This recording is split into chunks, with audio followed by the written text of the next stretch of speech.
అందరికీ నమస్కారం. నేను మీ గోపాల్ అయ్యంగార్. శ్రీమతి రామానుజాయ నమః. 15వ తారీఖు సెప్టెంబర్ నుంచి 21వ తారీఖు సెప్టెంబర్ వరకు మేషరాశి నుంచి మీనరాశి వరకు వారఫలాలు ఎలా ఉంటుందో మనం ఇవాళ తెలుసుకుందాం. ముఖ్యంగా మీకు ఇవాళ చాలా విచిత్రమైనటువంటి ఖగోళ రహస్యాలు ఏవైతే ఉన్నాయో, రాసులు అంటే ఏమిటి, నక్షత్రాలు ఏమిటి, తారాబలం ఏమిటి, చంద్రబలం ఏమిటి, ఎన్ని ప్రశ్నలు వస్తాయంటే అసలు దీనికి మెయిన్గా చాలామంది ఏదో గుడ్డిగా నా పేరు పలానా రమేష్, నాది తులారాశి, నా పేరు మధు, నా పేరు సింహరాశి, నా పేరు చంద్రశేఖర్, నాది మేషరాశి, ఇలా ఎవరు పడితే వాళ్ళు ఏదో పేరు బట్టి చెప్పేసుకుంటారు. ఒకటి. రెండోది, వాళ్ళు చాలామంది పుట్టినప్పుడు మా నక్షత్రం ఇదండి, నాది భరణి నక్షత్రం, నాది రోహిణి నక్షత్రం, నాది మకా నక్షత్రం, నాది మూలా నక్షత్రం అని నక్షత్రాన్ని బట్టి వాళ్ళు జాతకాలు చూసుకుంటారు. కొందరు మా రాశి ఇది అని చెప్పి. అసలు ఏమిటి ఈ రాశి, ఈ రాశి ఏమిటి, నక్షత్రాలు ఏమిటి, దీని గురించి కొంచెం మీరు నా అవగాహన, ఇది తెలియక చాలామంది మూర్ఖులు ఇప్పుడు ఏంటంటే ఏ ద్రాక్ష అయితే అందదో ఆ ద్రాక్ష కోసం ఎగిరి ఎగిరి ఎగిరి చివరికి ఆ ద్రాక్ష అందక చిచి ఈ ద్రాక్ష పుల్లగా ఉంది నాకు వద్దని చెప్పి వెళ్ళిపోయిందట నక్క. అట్లాంటి కథ మన జాతకాల్లో ఏంటంటే చాలామంది ఈ ప్రపంచంలో జరుగుతున్నటువంటి ఈ యొక్క సంగ్రామంలో మనిషి యొక్క వివేకం అంతా కూడా కొట్టుకుపోతుంది, జ్ఞానం పోతుంది, అజ్ఞానం పెరిగిపోయింది, రాత్రిళ్ళు జీవనశైలి రాత్రిల్లో పెరిగిపోయింది, పగలు లేటుగా లేవటం, ప్రకృతికి విరుద్ధంగా ఎన్నో పనులు మనం చేస్తున్నాం. ప్రకృతి పుట్టినప్పటి నుంచి ఈ రోజు వరకు కూడా ప్రకృతిలో ఏ మార్పు రాలేదు, ప్రకృతి లాగానే ఉంది. కానీ ప్రకృతి యొక్క రూపాన్ని దాల్చిన మానవుడు, ప్రకృతి యొక్క పంచభూతాలని దాల్చిన మానవుడు అనేక రకాల పిచ్చి వేషాలు వేస్తూ ఇవాళ సర్వనాశనానికి దారి తీసేటువంటి యుగంలో మనం ఉన్నాం. ఏ మనిషినైనా సరే కదిలిస్తే రూపాయి నాలెడ్జ్ లేదు, జ్ఞానం లేదు, పండితుడు అనేవాడు వెతికినా కనిపించని ప్రపంచంలో ఉన్నాం మనం. మనకు కనిపించిన నలుగురు పెద్ద మనుషులను చూసుకొని వీళ్ళు పండితులు అనుకుంటున్నాం. కానీ కేవలం స్వార్థపరులు, మీడియా కోసం ఏదంటే అది మాట్లాడే వాళ్ళు, మీడియాలో కనిపించాలని తప్పించే వాళ్ళే తప్ప నిజమైనటువంటి యోగులు, జ్ఞానులు అందరూ కొట్టుకుపోయారు. అటువంటి పరిస్థితిలో ఈరోజు అందరూ కూడా జాతకం చెప్పాలి అంటే అసలు రాశి అంటే ఏమిటి, నక్షత్రమే ఏమిటి, లగ్నం అంటే ఏమిటి, అసలు దీన్ని నమ్మాలా నమ్మొద్దా? చాలామంది జాతకాల మీద చాలా నెగిటివ్గా కామెంట్లు చేసేస్తుంటారు. పని పాట లేని వాళ్ళు కూర్చొని మాట్లాడుకునే మాటలు ఇవన్నీ అని చెప్పేటువంటి దౌర్భాగ్యం పరిస్థితి వచ్చింది. కానీ ఒక్క మాట మీ ముందు ఇవాళ చెప్పదలుచుకుంది ఏమిటంటే, మనం ఉన్నటువంటి భూమి 360 డిగ్రీలో ఉంటుంది. ఈ 360 డిగ్రీలు ఏదైతే ఉందో భూమి యొక్క చుట్టూ వాతావరణంలో ప్రతి 30 డిగ్రీని ఒక రాశి అంటాం, ఒక జోడియాక్ అంటాం. మేషరాశి, వృషభ రాశి, మిథున రాశి, కర్కాటక రాశి, సింహం, కన్య, తుల, వృశ్చికం, ధనుసు, మకరం, కుంభం, మీనం అనే రాశులు 12 భూమి చుట్టూ ఉంటాయన్నమాట. అనంత విశ్వంలో మనమున్న ఖగోళంలో భూమి చుట్టూ ఉండేటువంటి 360 డిగ్రీలు ఈ విధంగా ఏర్పడ్డాయి. ఇందులో ఒక్కొక్క భాగాన్ని ఒక్కొక్క రాశి అంటున్నాం. అది అమెరికా కాదు, జపాన్ కాదు, చైనా కాదు, ప్రపంచంలో ఉన్న ప్రతి ఒక్క వ్యక్తి కూడా ఒప్పుకోవడి తీరాల్సినటువంటి ఖగోళ శాస్త్రం. మరి ఈ జోడియాక్ పేరు పెట్టారు, బాగుంది. రాసులు మనము మానవ జన్మ పుట్టిన 50,000 ఏళ్ళంట. అందులో హిందూ యొక్క ధర్మంలో ఎప్పుడో సనాతన ధర్మంలో చెప్పినటువంటి ఈ రాసుల గురించి కానీ 12 రాసులు 27 నక్షత్రాల గురించి కూడా శ్రీకృష్ణుడు రోహిణి నక్షత్రంలో పుట్టాడంటే ఎక్కడిదండి అది? 5,550 సంవత్సరాల కింద మాట. అంతకంటే చాలా పాతకాలంలో రాముల వారు పునర్వసు నక్షత్రంలో పుట్టారు అంటారండి. నరసింహస్వామి సత్యయుగంలో స్వాతి నక్షత్రంలో పుట్టారంటారండి. ఇలాగా ఆ దేవుళ్ళకే నక్షత్రాలు ఉన్నాయండి. మనది ఆ చరిత్ర అన్నమాట. మరి ఇది నమ్మకపోవడానికి కారణం ఏమిటండి? కేవలం అజ్ఞానం తప్ప, ఒళ్ళు పొగరు తప్ప, సబ్జెక్ట్ నేర్చుకోవాలి అనే తపన లేదు, చెబితే అర్థం కాని పరిస్థితి. ఇవాళ మేము ఎంతోమంది స్టూడెంట్ చూస్తున్నాం. ఏంటంటే అసలు తినే తిండి కానీ, పడుకునే టైం కానీ, మాట్లాడే తీరు కానీ, పెద్ద చిన్న గౌరవం లేకపోవటం కానీ, ఆఫీసులలో పెద్ద పెద్ద బాసుల్ని పేరుతో పెట్టి పిలవటం, చాలా గొప్ప ఫ్యాషన్ అయిపోయిందన్నమాట. అలా మాట్లాడాలని కార్పొరేట్లో వాళ్ళు నేర్పిస్తారు కూడా. ఇదంతా చండాలమైనటువంటి పరిస్థితి. మనదంతా గురు శిష్య పరంపర. గురువుకి గౌరవంగా పేరు పాదాభివందనం చేయడమే కాదండి, ఆయన బట్టలు ఉతకడం, ఆయనకు వంట చేసి పెట్టడం, ఆయన ఆశ్రమాన్ని శుద్ధంగా పెట్టడం, ఆయన చెప్పిన 4 మంచి మాటలు చేతులు కట్టుకొని వినడం, అలాంటివన్నీ గతంలో జరిగినాయి. అది నిజమైనటువంటి గురు శిష్య బంధం అన్నమాట. ఇప్పుడు అవన్నీ కూడా కొట్టుకుపోయినటువంటి పరిస్థితి. నాకైతే ఒక్క పైసా కూడా అనుమానమే లేదు. మనం జస్ట్ చాలా భయంకరమైనటువంటి నీచ స్థితిలోకి వెళ్తున్నాం అన్నమాట. కాబట్టి మీరందరూ కూడా రాశి అంటే ఏమిటి, నక్షత్రం అంటే చిన్నగా చెప్తాను, దయచేసి వినండి. ఈ ఖగోళంలో ఏదైతే 300 డిగ్రీలో ప్రతి 30 డిగ్రీని మనం ఒక రాశి అంటున్నాం. అందులో మొదటి దాన్ని మేషరాశి అని, చివరి దాన్ని మీనరాశి అని అంటున్నాం. ఈ రాశులు పర్మనెంట్గా ఉంటాయండి, ఇవి కదలవు. ఈ రాశి అనేటువంటి రైల్వే ట్రాక్ అన్నమాట. ఈ ట్రాక్లో ఇది రైల్వే ట్రాక్. మరి రైల్వే ట్రాక్ అంటే ఇప్పుడు హైదరాబాద్ నుంచి మనం వెళ్ళిపోయాం, తిరుపతికి వెళ్ళేటప్పుడు ఎన్ని స్టేషన్లు వస్తాయండి బాబు? అలాగా 27 స్టేషన్లు వస్తాయన్నమాట.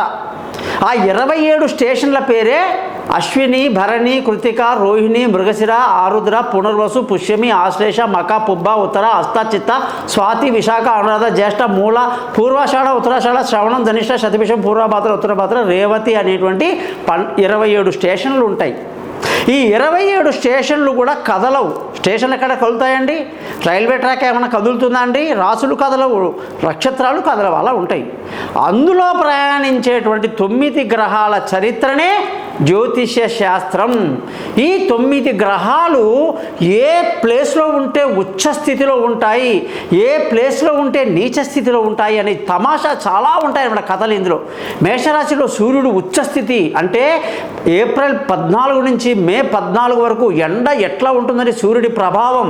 అదే సూర్యుడు అక్టోబర్ మంత్లో ఎప్పుడైతే తులారాశిలో ఉంటాడో పూర్తిగా క్షీణించిపోయి డల్గా ఉంటాడు, మబ్బులు ఉంటాయి, టెంపరేచరే ఉండదు, చలి మొదలైపోతుందన్నమాట.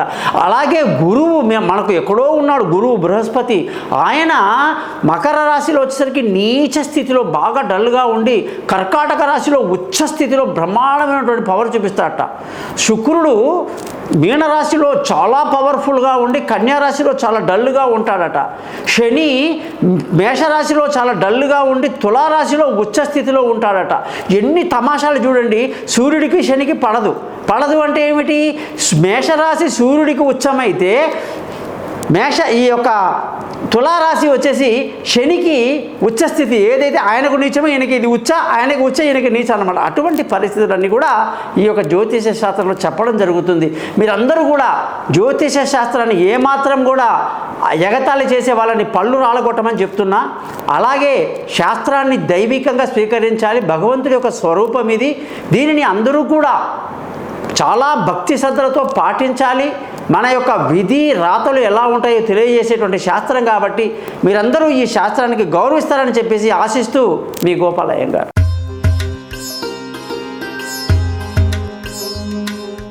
మిథున రాశి వాళ్ళందరికీ కూడా 15వ తారీఖు సెప్టెంబర్ నుంచి 21వ తారీఖు సెప్టెంబర్ వరకు ఈ వారంలో బుధుడి యొక్క సంచారం సింహరాశిలోనే జరుగుతుంది.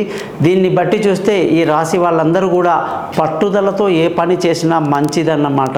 ఎందుకంటే సూర్యుడి యొక్క సింహరాశి బుధుడికి అంతగా యోగదాయకం కాదు.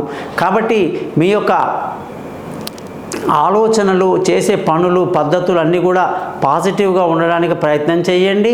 ముఖ్యంగా మీరందరూ కూడా గొప్ప గొప్ప మహానుభావుల చరిత్రలు చదివి వాటిని ఉదయం లేవగానే మననం చేసుకుంటూ వాటి మీదే మీ ధ్యాస పెట్టండి. మంచి మంచి మాటలు వినండి. దాంట్లో మీకు నెగిటివిటీ బాగా తగ్గిపోతుందన్నమాట. ముఖ్యంగా ధన ఆదాయం బాగుంటుంది, కుటుంబ సంతోషం బాగుంటుంది, పిల్లల చదువులు బాగుంటాయి, బంధువుల స్నేహితుల సహాయ సహకారాలు చాలా బాగా కలిసి వస్తుందన్నమాట. ముఖ్యంగా విలువైన వస్తువులు, భూములు, వాహనాలు, ఇతరత్ర ఆస్తులు ఏదైనా సరే కొనటానికి జాతక రీత్యా ఈ వారం అంత అనుకూలంగా లేదు. మీ జాతకాలు తెలుసుకున్న తర్వాత మీరు చేస్తే మంచిది. ముఖ్యంగా సంతానం విషయంలో ఏ బెంగ అక్కర్లేదు. వాళ్ళ చదువులు బాగుంటాయి, వాళ్ళ విదేశీ యానాలు, దూర ప్రయాణాలు అనేక రకాలుగా యోగాన్ని కలిగిస్తాయి.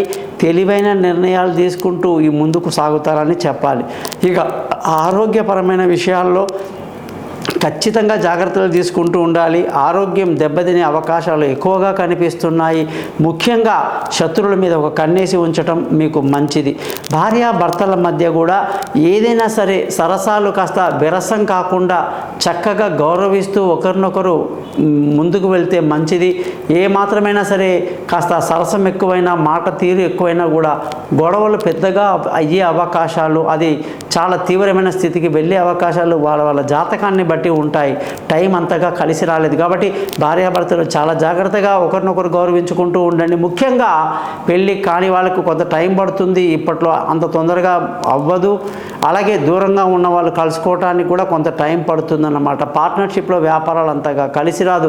అదృష్టంగాని చూసుకుంటే ఈ వారంలో మీకు అదృష్టం చాలా బాగుండి తండ్రి తరపున మంచి సపోర్టు, పెద్దల తరపున సపోర్టు ఉంటుంది. అదృష్టం కలిసి వస్తుంది. ధర్మ మార్గంలో ప్రవేశిస్తారు. ముఖ్యంగా ఉద్యోగంలో చేసే వాళ్ళందరికీ కూడా ఉద్యోగాన్ని ఒక చాలా సీరియస్గా తీసుకోవాలి. ఇది ఈరోజు ఒక వారమో 2 వారమో కాదు. ప్రతి మిథున రాశి వాళ్ళందరూ కూడా ఉద్యోగాన్ని జాగ్రత్తగా చేసుకోవాలి. 10 నిమిషాల ముందే ఆఫీస్కి వెళ్ళాలి. అరగంట తర్వాత ఆఫీసులో సీటు వదలాలి. వెళ్ళిన పని వెళ్ళినట్టుగా ఆఫీస్ వర్క్ చేసుకొని మిగతా విషయాలు ఎందులో కూడా ఇంటర్ఫియర్ అవ్వకూడదు.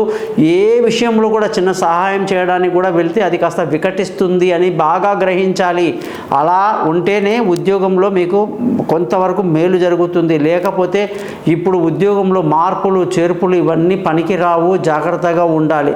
అలాగే వ్యాపారం చేసే వాళ్ళకి ఎంతో మంచి అవకాశాలు ఉన్నాయి. మంచి లాభాలతో ఈ వారం అంతా మంచి వ్యాపారం చేస్తారు. ఖర్చుల విషయానికి వస్తే అధికంగా కనిపిస్తుంది.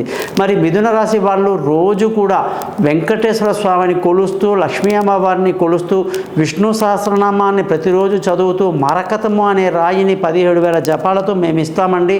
అది వెండిలో ఉంటుంది. దాన్ని చిటికెన వేలికి ధరించి రోజు బుధమంత్రం ఉంటుందండి. ప్రియాంగు కలికా శ్యామం రూపేణ ప్రతిమం బుధం సౌమ్యం సత్వగుణోపేతం తం బుధం ప్రణమామ్యం అనే మంత్రాన్ని చదవటం, వెంకటేశ్వర స్వామి గుళ్ళకు బుధవారం రోజు ప్రత్యేకంగా ఉపవాసాలు ఉండడం, అలాగే సుప్రభాతము, స్తోత్రము, ప్రపత్తి, మంగళాశాసనం అని ఉంటాయి వెంకటేశ్వర స్వామివి. అవన్నీ ఉదయమే లేచి చదువుకోవటం వల్ల మీకు ఎంతో మేలు జరుగుతుంది. మీ జాతకం మొత్తం బ్రహ్మాండంగా చెబుతాను. మీరు నా నెంబర్కి కాంటాక్ట్ చేయండి. మీ గోపాల్ అయ్యంగార్.